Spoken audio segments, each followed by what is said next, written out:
All right, in this episode, we're going to be talking about a saving mindset. I'm not going to be talking specific numbers yet because, I'm not going to say, you need to get to $1 million or $2 million because you don't. Um, Everything depends on the lifestyle that you're going to lead. Maybe $500,000 is probably all you need. So my thing here is when I talk about financial freedom, how much that amount is going to be is totally up to you. So that depends on your lifestyle, which I don't know, your lifestyle. So only you can answer that. But what I can tell you is, whatever that number may be, the goal of these videos is to help you think in ways that can get you there if you already are not too familiar with those ways of doing it. It is again based on what I followed in my life, and what works for me in general should work for most people, because I didn't come from with any huge inheritance, or as a matter of fact I had no inheritance at all. So everything that I have, it's all self-made. And I'm going to assume that most of you guys, or if you're watching this video, you're not obviously looking at this with a huge inheritance that you're sitting on. So that's my assumption. Inheritance to me, that's more like icing on the cake. If you have it, that's great, but don't depend on it. So what is a savings mindset? That is essentially you're programming your brain to ingrain habits that eventually is going to make you a saver as opposed to a spender. Spending is natural to everybody. Anybody can spend if you have the money, even if you don't have the money. How do you think credit card companies are staying in business? They are convincing you that you should pay money that you don't have so that you can pay them more money with 20%, 25% interest, which is, ridiculously high if you can think about it. People are complaining about, 7% or 8% home mortgage, which 5, 6 years ago it was far less than that. When I bought my first home, it was about 8.5, 9%. So to me, it was more like, at that time when I bought my first home, I was told that that was a great deal, and I bought it because that's all we had. So anyway, my point is, you have to get into a mindset where you should make it a priority to pay yourself first before you pay others. What I may mean by that is, if you cannot save, you cannot invest, because investment is just one step beyond savings. So the saving has to be part of your daily life. You have to be able to save. How much do you want to save? That depends, right? So my general rule of thumb is you should be able to save at least 10% of what you make. If you cannot save at least 10% of what you make, my general take on this: you have way too many commitments. You have commitments that you cannot afford. We all have commitments, okay? And I've had commitments that I didn't prepare myself for, but I had to deal with it. But I solved that problem by educating myself and finding a better paying job in order to compensate for my commitments that I had made. In my parents' older years, I had to finance them.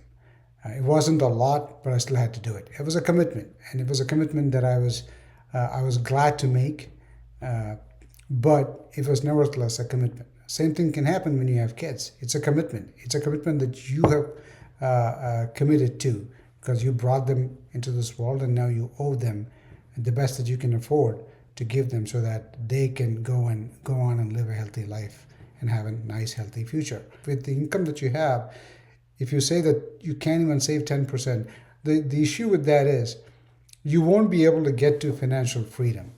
If you're okay just living, paycheck to paycheck, and just purely depending on Social Security, assuming it is still going to be there when you retire, or you get to that stage, it's a big risk that you're taking, because Social Security is not a given. To me, the way I look at it is, it's icing on the cake. Yes, I paid, all throughout my working years, Social Security benefits tax, I would call it, because I had to pay for it. Now I want to reap the benefits, but I may not be able to if Social Security runs dry. But regardless, I'm not depending on it. The reason why I'm not depending on it is because I put myself in a situation where I don't need to depend on it. If I get it, I'll take it. If I don't, I'm going to be okay. And I want you to be in that situation. Don't be dependent on anyone or anything. That's financial freedom. That's freedom, not just in terms of financial freedom. You would just be relieved to know that you're covered. And the best time to do it is when you have the ability to work. To start a new career at my age is going to be tough. I'm not, for example, this YouTube channel that I just started, I'm not doing it to make money. I'm just doing it because it keeps me busy. It also, if I can help somebody with the experience that I've gained over the last 30 years, I just don't want to waste it because I have gained a lot of experience. I am in a position to retire and say that, yes, I am financially free because of the choices that I made and because of the investments that I made and because of the mindset changes that I made and because of the priorities that I had to tweak. And I want to share that with you because, as you know, most of the Americans are broke. It's a top 1% who have most of the wealth. Maybe 5%. And I think the last 5 years, the number of millionaires that are there have grown quite a bit. But it's still not, a ridiculous number. It is still a very low number compared to the rest of the population. So I don't want you to be a part of the general, the American population that is living paycheck to paycheck and living in debt. My goal is to educate and help you educate yourself. And so this mindset change is vital. We're going to be talking about tools and other things, and we're going to be going over many scenarios and numbers later on. Make saving a mindset change. In other words, save first before you start to spend. So then the first question you're going to ask is, if you're a natural spender, how can you overcome that? The best way to do it is to save without even you knowing it. What do I mean by that? What I mean by that is companies offer, retirement savings accounts. Some companies don't. So, but the way that I would divide this is if a company offers a 401k or something to that extent, take a percentage of salary. I'm using 10% as an example. 10% should be at least the very least amount that you should be able to save. If you can save 15 or 20%, kudos to you. You're going to get to this financial freedom much faster, right? That's even better. Because we're going to go over a short, I'm going to show a short calculator where we're just going to plug in some basic numbers and see, what difference it makes. And time does make a huge difference. Anyway, if your company does not offer 401k, you could still save in your Roth IRA or traditional IRA. Highly likely, I would advise you to contribute to Roth IRA because Roth IRA withdrawals are completely tax-free, totally tax-free. But anyway, let's say it's $8,000 for this discussion. That's a good chunk of change that you can put in your Roth IRA on a yearly basis, and over decades, it's going to add up to quite a bit. And the best part of it is when you withdraw money out of it, you don't pay any tax at all, absolute zero. With 401k, you do pay taxes when you withdraw money after you retire. It's 59.5. At the it's a stepped ladder, as I call it, the tax that you pay. But you still pay a tax asset that was income that you generated. Anyway, we'll get to some of the details of it later on because the best way to understand that is by actually showing numbers and how it works. We're not going to do that in this video. Here we are concentrating on trying to tune your mindset to a saving mindset. So you should be thinking more about how much you can save as opposed to how much you can spend. So the way I programmed myself was I was not looking at how much am I going to spend. I had a target, and I was a very aggressive saver from the beginning because of the circumstances under which I grew up. I didn't want to be in that situation ever. So I became an aggressive saver, and as my previous video says, when I started investing, my investment started growing. Luckily for me, in those first few years, that it got me really started. Knowing that, hey, I'm able to grow this money. This isn't some voodoo science. This is real, you know. And I was bitten a little later on, like everybody will be over time, because stock market it's not a linear thing. It doesn't keep going up. It just goes up and down and up and down. That's the reason why a lot of people do Monte Carlo simulation. There are tools that help you do all those things, which simulates the market all the way from 100 years ago, going through different scenarios with a lot of ups and downs, which is more realistic. Cover that later. But anyway, over here, the point that I wanted to make is, it is I became an aggressive saver. So I was saving at the rate of about 25%, sometimes even 30%, a little too aggressive. In order to meet those goals, I had to make a lot of sacrifices. I also sacrificed not traveling much. My vacations were very few, and I also didn't spend a lot of money on buying expensive stuff. I had a cheap car.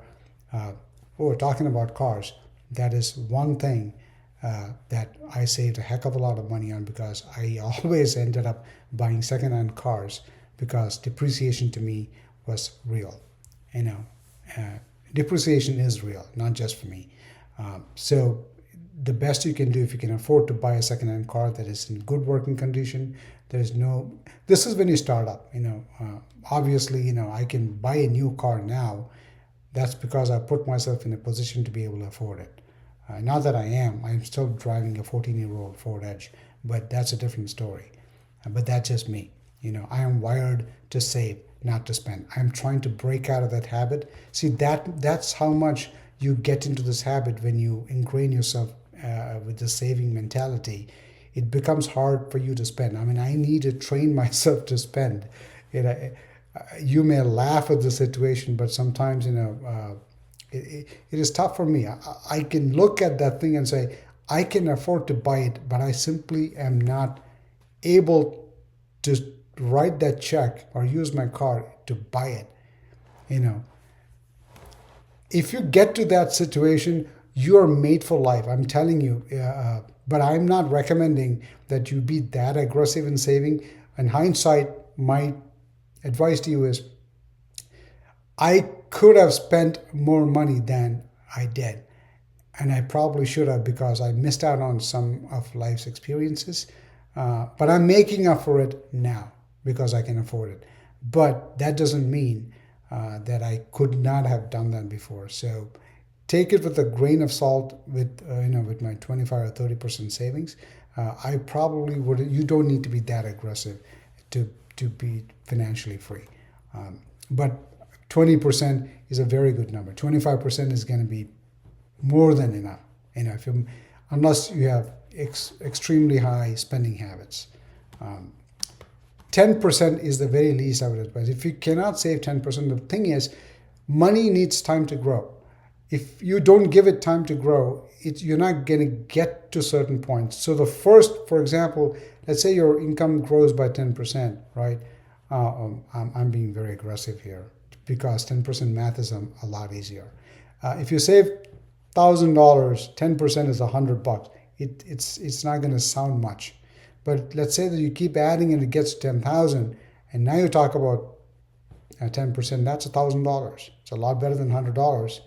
And if you keep saving more and more, we're going to get to how many years is it going to take? I'm going to have some calculators here.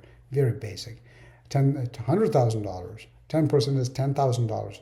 Now that is a big amount of money that you can see.